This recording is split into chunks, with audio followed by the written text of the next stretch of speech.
it's nice to believe that you're actually going to make a lot of money right off the bat, but it takes a bit of time to get going. And the industry I'm in is a bit of a different model, but you live lean for a little bit of time, and it definitely pays off. Welcome to the Mad Profit Podcast, where we interview active investors, entrepreneurs, and experts who left corporate jobs to buy or start successful ventures and live life on their own terms. Listen to their stories, learn from their experiences, and heed their advice so you too can create mad profits and the life you've always wanted. And now, here's your host, Laurent Truc. Our first episode, our inaugural episode, and I'm really excited to have one of my good friends with me as our guinea pig, Steve Maynard from Virtual Meeting Advisors. Steve, how are you today? Pretty good, thanks, Mark. Awesome. Thanks for joining us. Really appreciate you taking the time and taking the risk. You got to start somewhere, right? So give it a run. Absolutely. So Steve and I have known each other for, what's it been, like 15 years now? It's been quite a while. Yeah. We worked together for some time, and then Steve went on to greener pastures. So, Steve, why don't I have you give a brief introduction of yourself to our listeners so we can kick this off? Okay, so Steve Maynard, I am the president of Virtual Meeting Advisors, which is a telephone solutions and conferencing services company. Company is a little over 10 years old. Basically, we started off in the conferencing space, so tools such as Zoom, WebEx, GoToMeeting, Adobe, those are all tools that we provide as well as telephone conferencing. And then in addition, a number of years ago, we got into the voice over IP space, so setting up phone systems for small to medium businesses. So the whole goal of our organization is to actually have multiple backends.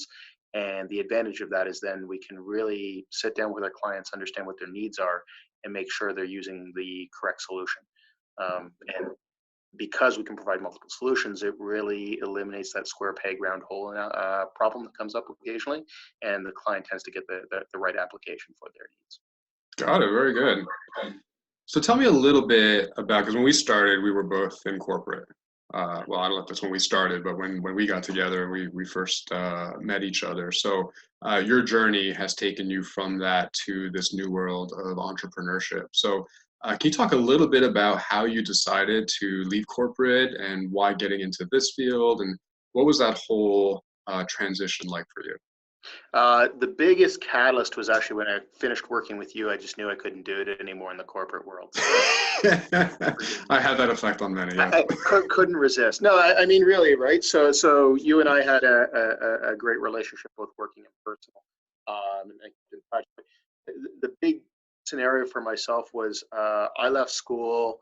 I've always sort of had an entrepreneurial spirit. I created a company when I was a kid called Steve Snow Shoveling and hired friends. Right, different process than just literally shoveling snow. It was, two people essentially made it faster. Then you bought inventory to be able to make it even faster. So, little spins like that. When you sort of finish school, you have this great idea that you want to work for the big, sexy companies. And I must say I did, and it was pretty fun. But I learned very quickly things tend to be slow. So the nice part was I actually got some good names on my resume, but then eventually I got into a small business that was originally in the conferencing space. Roles I'd had were in internal investigations, some audits, some purchasing experience, but someone told me, Steve, you're just really good with people. You're a really honest person. You should probably look to get into sales. And that was back when I was at Nortel. And when I did, it was just crazy because there was a lot of money to be made. In addition, it was nice because you had essentially the big group. So I went out and did a number of things, but essentially started getting to more of a sales side. And when I started into the small world, small, medium business, I just found a lot of fun. So I was at a startup that was in the conferencing space, worked very well, was there for 5 years, honed my craft, did well for myself. And then after that, that's when you and I met at the next large space.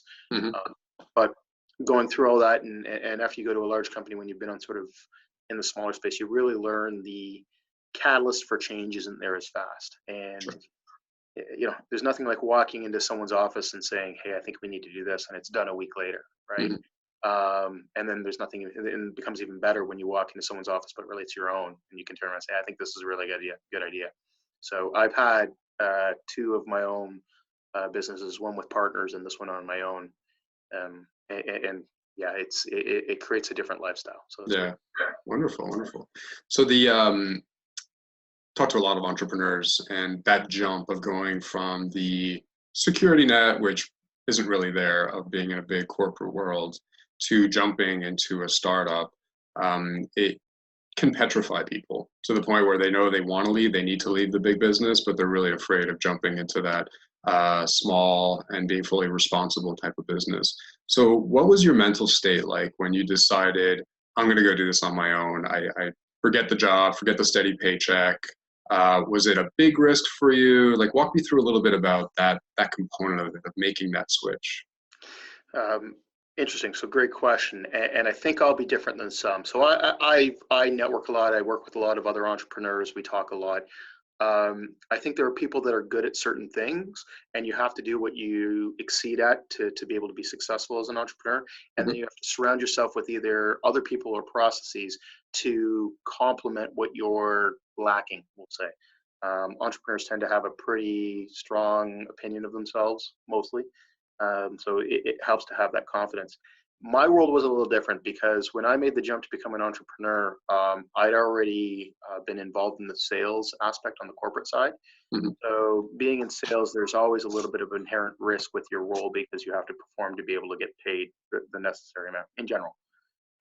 So for me, it was really great that I could make that jump and feel confident in my ability to do what I did. So there were two components of that. So first, if I had have made the jump the first time I wanted to do it, I'd be fully retired as of 10 years ago. Really? Yeah, there was some scenarios there. I mean, not guaranteed, but something went very well, and I was in a position to do it, and I passed on that. Basically, was the best way to say it. And everyone's got a story like that.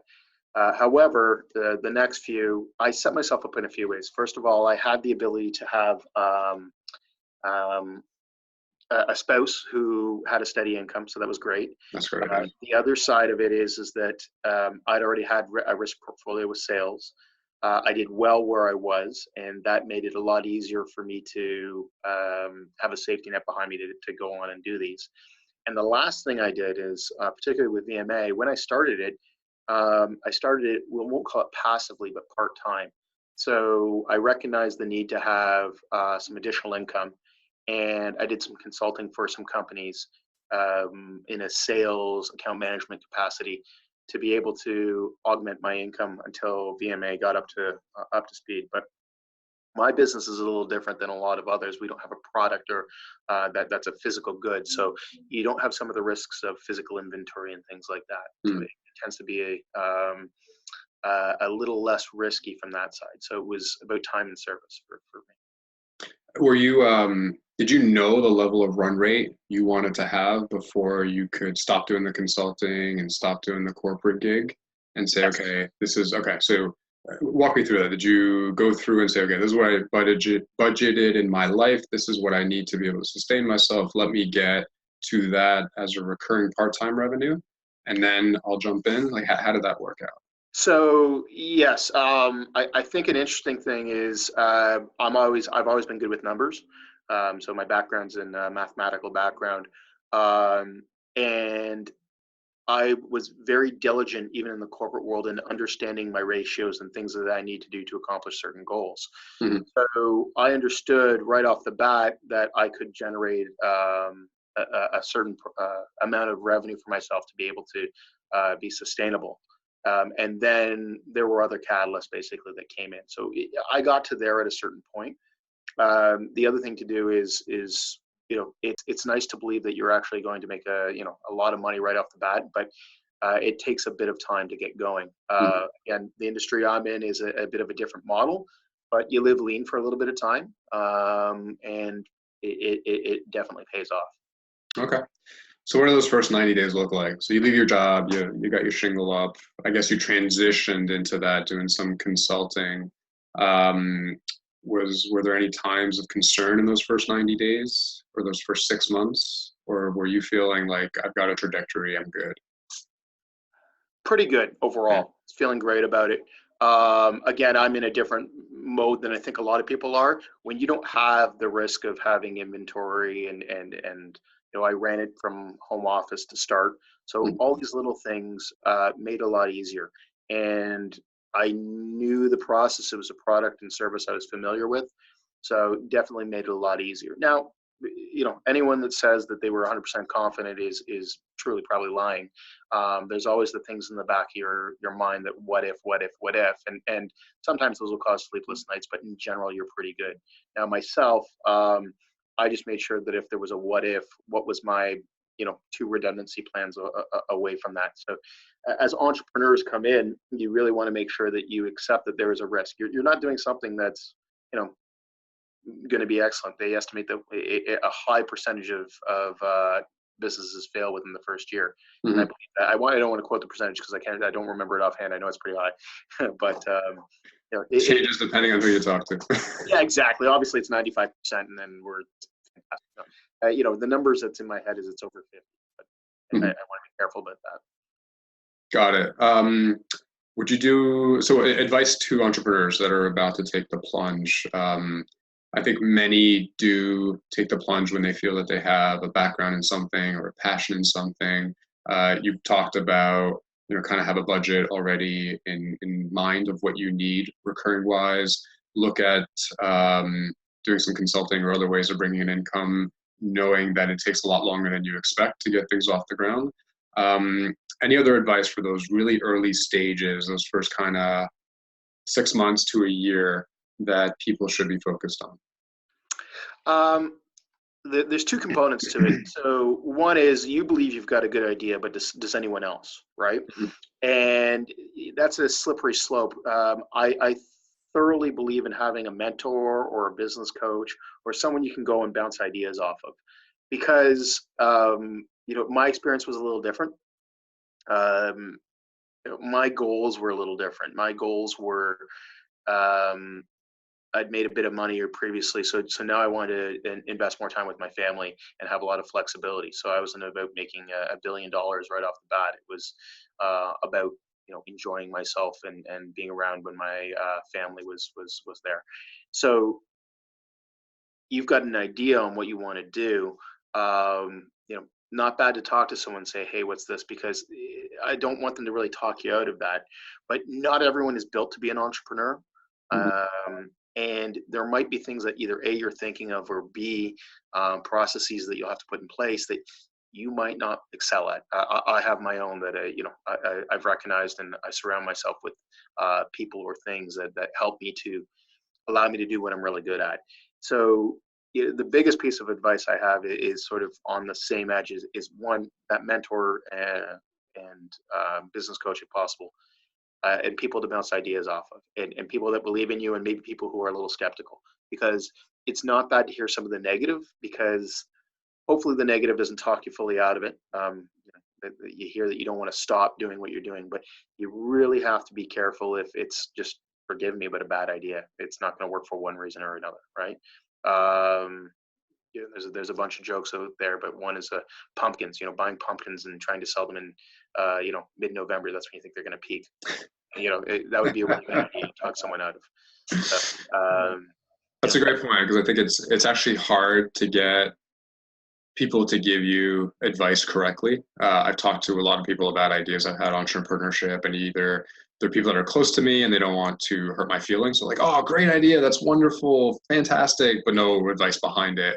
Or it's, you're completely crazy. And I think finding somebody that you can trust and that'll give you the goods and then support you, that if they say, yeah, this is a great idea, but here are the things you may face, and here's my advice, I think is important. You don't want to get squashed, but you also don't want a whole bunch of yes people telling you, yeah, go for it. And then at the end of the day, it's your money, your family, your life.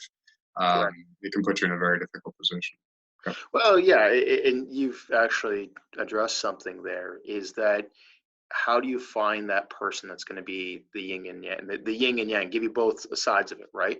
Yeah. And a great one, obviously, is if there's anyone in the industry that you know, and if not, find someone you know that could help you, because entrepreneurs are a bit of a different breed, but they do like to talk about themselves, right? So if they have success, asking someone for help, it can work well. Doesn't mean everyone's going to be open to it, but if you have the right plan, you speak to the right people, you're going to find out some of the mistakes that they made, hopefully, and how to avoid them, right?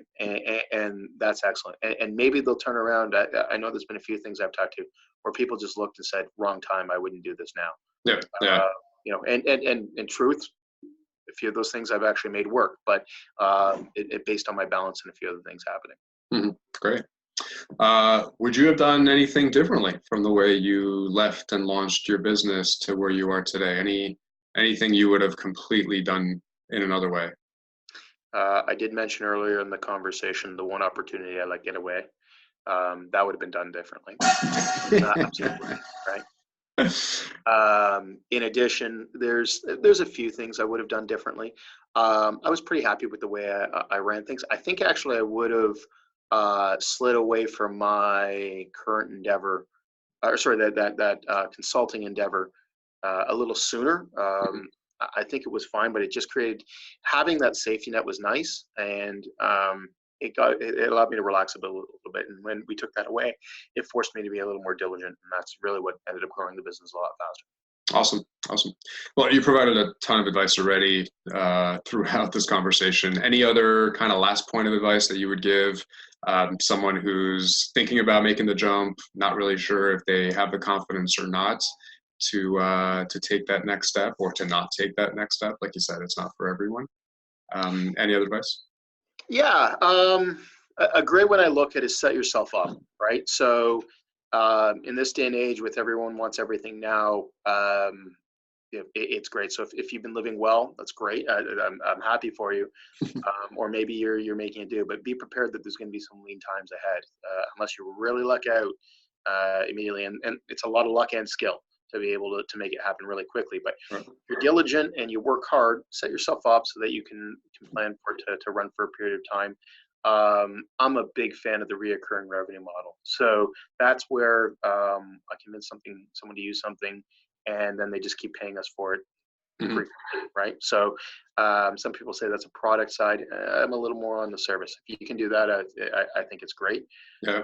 And it gives you the ability to scale. And don't be afraid to calculate what happens if things go poorly. Really run numbers. Look at it, and that way you've got an idea on when you can take your risks. And it doesn't mean that you want to jump ship, but you just want to be prepared that sort of some hard numbers that if you choose to keep going, this is what it's going to mean to you. Because even when things get tough, things will get tough, you can turn and make it better. And then you've hit the other side. And last thing, I know it's hard to start a business. Don't miss the forest for the trees. Smell the roses, all the hyperbole that you want to do. Smell the roses along the way. Enjoy yourself. Take pride in what you're doing. It's something fantastic that most people can't do. And if you set yourself up right, you're going to be in a good spot. Awesome. Steve, thank you. Thank you so much. I think we should cut it off here. This has been a wonderful, insightful conversation, and I'm excited about putting this as the very first episode for our podcast. So thanks a lot for being here. Really appreciate it. And, look forward to having you back on in maybe a few months or a few years to get a summary of how things are going, and maybe some more advice for our listeners. Yeah, do this, don't do that. Oh my gosh, I can't believe how much I swung and missed on stuff like that.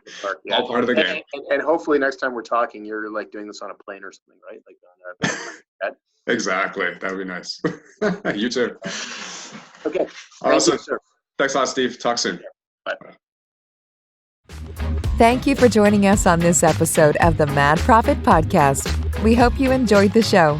Don't forget to subscribe on iTunes, Google Play, or the listening platform of your choice. Also, check us out at madxcapital.com for more useful information and resources to help you achieve your investing, entrepreneurial, and business goals. See you next week on the Mad Profit Podcast.